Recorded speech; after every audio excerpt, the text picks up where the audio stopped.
অভ্যুত্থান সৃষ্টি হয়, যার ফলে সে মামলা প্রত্যাহার করতে বাধ্য হয় এবং তিনি ছাত্রলীগের পর কেসি কলেজে ভিপি নির্বাচিত হন। ওখানকার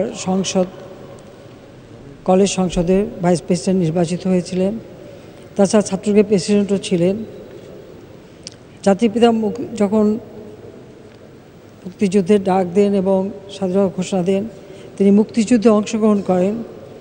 আমার মনে হয় এখানে তার নামের প্রথমে মুক্তিযোদ্ধা কথাটা লিখে রাখাটা ভালো, কারণ তিনি সরাসরি যুদ্ধ করেছেন এবং ঝিনাইদহের মতো ওই জায়গায় ওখানে আমাদের অনেকে এখানে আরও আছে তারা মুক্তিযুদ্ধে অংশগ্রহণ করেছেন। এরপর মুক্তিযুদ্ধে ফিরে আসার পরে তিনি যুবলীগের আহ্বায়ক ছিলেন, যুবলীগ সংগঠনটা গড়ে তোলেন। এরপর যুবলীগের সভাপতি দায়িত্ব পালন করেন।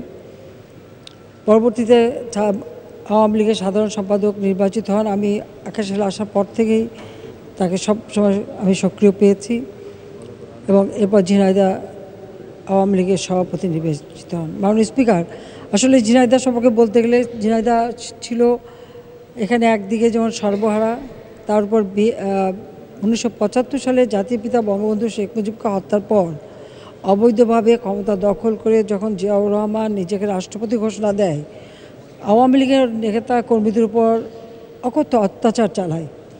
একদিকে যেমন একটার পর একটা কু হতে থাকে সেনাবাহিনীতে, সেখানে মুক্তিযোদ্ধা যারা অফিসার সহ অনেক সৈনিক তাদেরকে হত্যা করে, বিমান বাহিনীর অফিসার এবং সৈনিকদের হত্যা করে, আর সেই সাথে আওয়ামী লীগের উপর।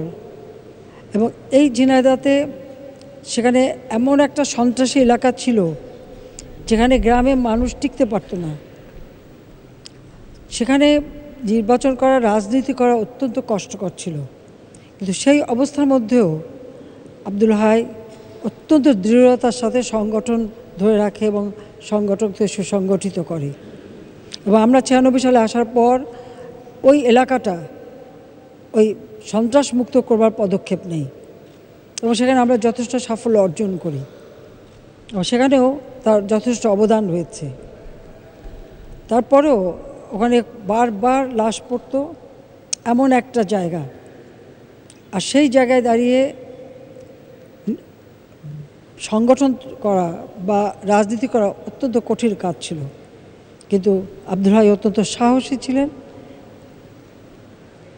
ভালো সংগঠক ছিলেন, যে জন্য সে অত্যন্ত সফলতার সাথে এই সংগঠনটা সেখানে দাঁড় করান।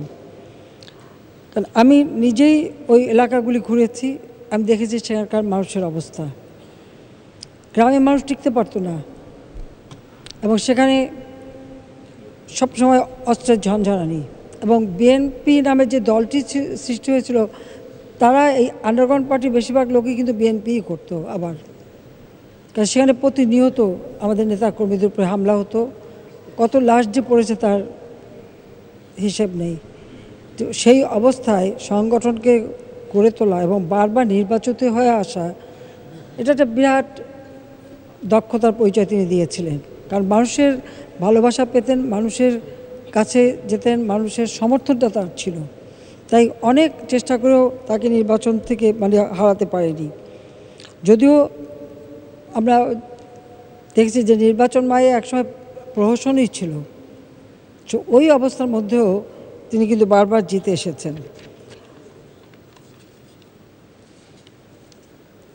75 সালের পর আমাদের ঠিক 71 সালে পাকিস্তানি হানাদার বাহিনী যেভাবে গণহত্যা চালিয়েছে, 75-এর পরেও ওইভাবে আমাদের আওয়ামী লীগ নেতাকর্মীরা তারা অত্যাচার এবং কারাবরণের শিকার হয়েছে।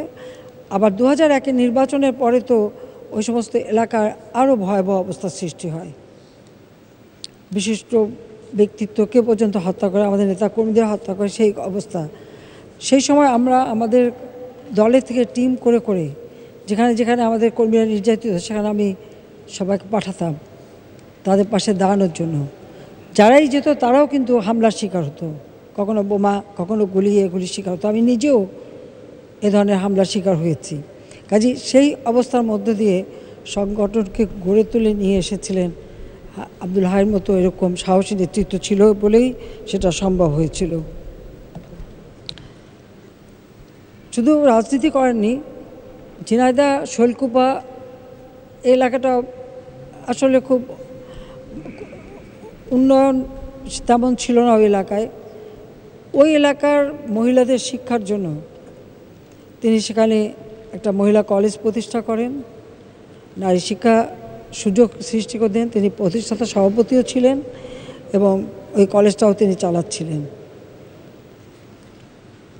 ওই এলাকার সার্বিক উন্নয়নে তার যে আন্তরিকতা ছিল, এবং আমি যখন 2009 সালে সরকার গঠন করি তখন মৎস্য প্রাণী সম্পদ মন্ত্রণালয়ের প্রতিমন্ত্রীর দায়িত্ব তাকে দিয়েছিলাম ওই অঞ্চলটায় যাতে আমাদের কৃষি উৎপাদন বা এই মৎস্য উৎপাদন সমস্ত উৎপাদন হয়, সেই সাথে সাথে সারা বাংলাদেশে অত্যন্ত আন্তরিকতার সাথে তিনি দায়িত্ব পালন করেছেন।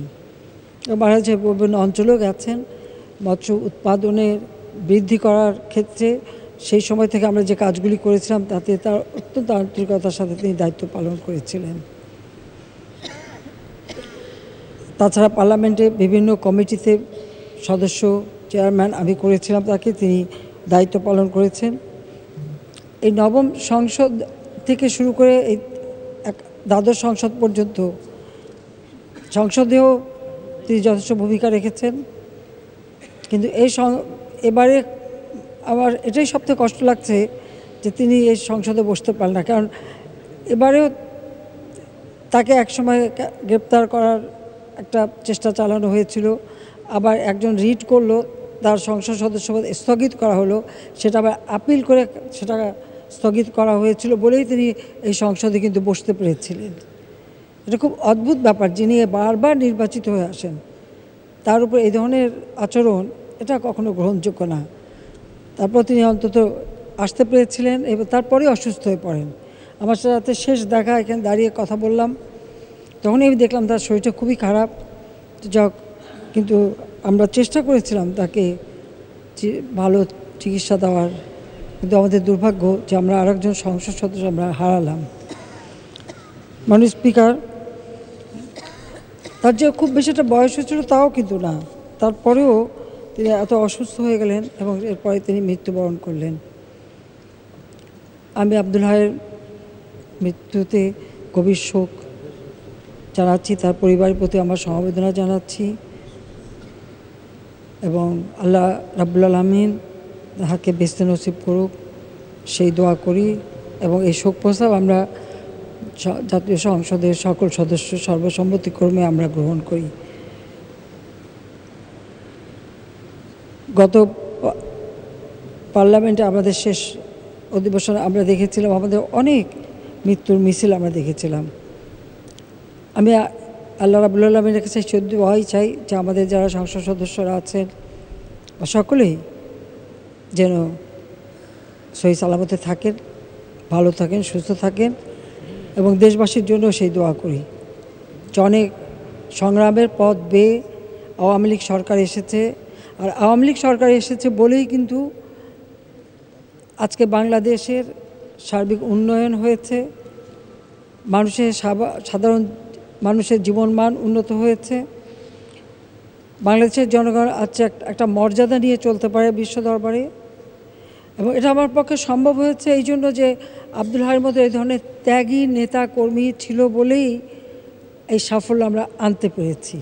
যারা দেশপ্রেমে উদ্বুদ্ধ ছিল, সততা, নিষ্ঠা, একাগ্রতার সাথে কাজ করেছেন, অর্পিত দায়িত্ব পালন করেছেন। আমি তার আত্মার মাগফিরাত কামনা করে আবারও আল্লাহ রাব্বুল আলামিন তাকে বেহেশতে নসিব করুক সেই দোয়া করে আমার বক্তব্য শেষ করছি। জয় বাংলা, জয় বঙ্গবন্ধু, বাংলাদেশ।